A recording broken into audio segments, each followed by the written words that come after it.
ഇന്ന് ഞാനൊരു തക്കാളി ചട്നിയാണ് ഉണ്ടാക്കാൻ പോകുന്നത്. അപ്പോൾ അതിനായിട്ട് തക്കാളി, ചെറിയുള്ളി, സവാള, ഇഞ്ചി, പച്ചമുളക് ഇതെല്ലാം അരിഞ്ഞിട്ട് വെച്ചിരിക്കുകയാണ്.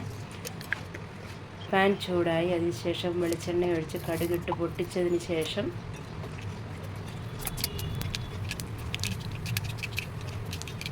കുറച്ച് കറിവേപ്പില ഇട്ട് കൊടുക്കുക. വെളുത്തുള്ളി അരിഞ്ഞതും ഇഞ്ചിയും കൂടി ഇട്ടൊന്ന് വഴറ്റിയെടുക്കാം.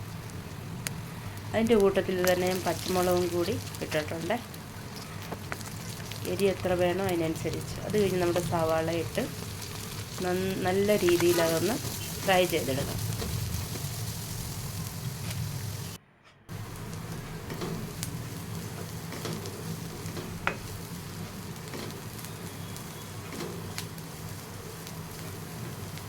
നല്ല ബ്രൗൺ ആവുന്ന വരെ നമുക്കൊന്ന് ഫ്രൈ ചെയ്തെടുക്കണേ.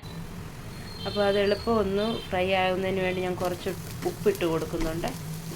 ബ്രൗൺ കളർ ആകുന്ന വരെ നമുക്കത് ഫ്രൈ ചെയ്യണം. ഈ ഒരു ചട്നി നമുക്ക് ചോറുണ്ണാനും ചപ്പാത്തിക്കും ദോശയ്ക്കും അപ്പത്തിൻ്റെ കൂടെയൊക്കെ കഴിക്കാൻ നല്ല ടേസ്റ്റാണ്. എല്ലാവരും ഒന്ന് ട്രൈ ചെയ്ത് നോക്കണേ. അപ്പോൾ നമ്മുടെ ഉള്ളി ഒരുവിധം ബ്രൗൺ കളറായിട്ടുണ്ട്. അപ്പം ഞാൻ അതിലേക്ക് ആവശ്യമുള്ള മുളക് പൊടി, മഞ്ഞൾപ്പൊടി, കായപ്പൊടി, ഉലുവാപ്പൊടി ഇവയെല്ലാം ഇട്ട് ഞാനൊന്ന് പച്ചമണം മാറുന്ന വരെ ഒന്ന് ചൂടാക്കുന്നുണ്ട്.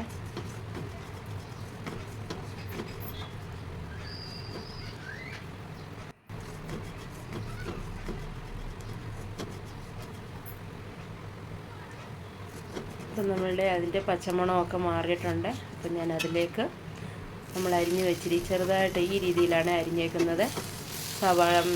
തക്കാളി ഇട്ട് കൊടുക്കുന്നുണ്ട്. തക്കാളിയുടെ ആ പച്ച ഇതൊക്കെ ഒന്ന് മാറി വെള്ളം ഒന്ന് പറ്റി കഴിയുമ്പോൾ നമുക്കതൊന്ന് അടച്ചു വയ്ക്കാം.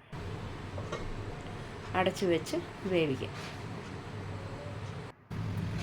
അപ്പം ഞാൻ അടച്ചു വെച്ച് അതിൻ്റെ വെള്ളമൊക്കെ ഒരുവിധം പറ്റിയിട്ടുണ്ട്. അപ്പോൾ അതിലേക്ക് ഞാൻ കുറച്ച് ചൂടുവെള്ളമാണ് ഒഴിച്ചു കൊടുത്തിരിക്കുന്നത്. തിളപ്പിച്ച വെള്ളമാണ്. തിളപ്പിച്ച വെള്ളം ഒഴിച്ചിട്ട് നമുക്കത് അടച്ചു വെച്ച് വേവിക്കാം. അപ്പം നമ്മളുടെ തക്കാളിയൊക്കെ നല്ല ഇതായിട്ട് വെന്തുടഞ്ഞ് ഇരിക്കും. അപ്പോൾ അതിലേക്ക് ഞാൻ ഒരു കഷ്ണം നമ്മുടെ ശർക്കര ഇട്ട് കൊടുക്കുന്നുണ്ട്. അപ്പോൾ ആ പുളിയും മധുരവും ഉപ്പും എല്ലാം ഒരുപോലെ ഒന്ന് ഇതാവാനായിട്ട് ഞാൻ ഇട്ട് കൊടുക്കുന്നത്. അപ്പോൾ അതിലേക്ക് ഞാൻ മല്ലിയില ഇഷ്ടമുള്ളവരിട്ടാൽ മതിയേ. മല്ലിയില ഞാൻ ചെറുതായിട്ട് അരിഞ്ഞിട്ട് കൊടുത്തിട്ടുണ്ട്. നമ്മളുടെ തക്കാളി ഒരുവിധം വെന്ത് വന്നിട്ടുണ്ട്. അപ്പോൾ ഞാൻ മല്ലിയില ഇട്ടതിന് ശേഷവും ഒന്ന് തിളപ്പിച്ചെടുക്കുന്നുണ്ട്. മല്ലിയില ഇഷ്ടമുണ്ടെങ്കിൽ മാത്രം ഇട്ട് കൊടുത്താൽ മതിയേ. മല്ലിയിലയുടെ ആ മണവും രുചിയൊന്നും ചിലർക്ക് ഇഷ്ടപ്പെടത്തില്ല. അപ്പം നമ്മളുടെ തക്കാളി ചട്നി റെഡി ആയിട്ടുണ്ട്. അതിലേക്ക് കുറച്ച് കായപ്പൊടി ഇട്ട് കൊടുക്കുന്നുണ്ട്. അപ്പോൾ കായത്തിൻ്റെ മണവും ഉലുവപ്പൊടിയുടെ ഇതും നമ്മുടെ മല്ലിയിലയുടെ ഇതും കൂടെ ആവുന്നതുകൊണ്ട് നല്ലൊരു ടേസ്റ്റാണ്.